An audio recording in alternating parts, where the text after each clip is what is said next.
Hi everyone! Ito na nga pala yung karugtong ng aming first land travel from Cavite to Surigao. Sa mga 5:30 na sa barko na kami nito, tatat na rin kami makarating ng Alin kasi syempre mga pagod at gutom na rin kami.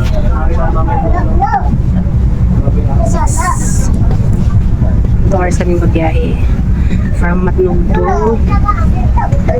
Alin. Feel na feel na mga siyo namin yung pagsakay sa barko. Hindi halatang nasusuka na pala yung mga yan.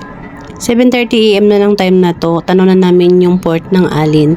Hindi kami agad nakadaong ng mga time na yan kasi kailangan mo namin antayin umalis yung isang barko. Oh, dali!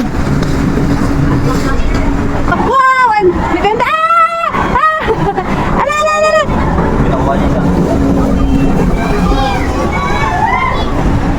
So mga 9 AM na kami nakababa ng barko guys kaya sobrang daming tao at sobrang daming mga sasakyan na kailangan ilabas ng barko. Bababa na kami at kami ay nakipagsiksikan na on the bed.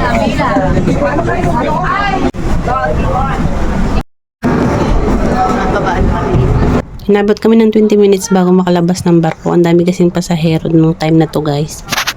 Dali-dali na agad ako pumunta ng sasakyan namin. Nauna nga pala yung mga CEO namin bumaba ng barko nung time na to. Ako na lang yung nahuli. At ayun, kakain lang sana kami kaso bigla naman kaming minalas guys. Nahuli kami ng mga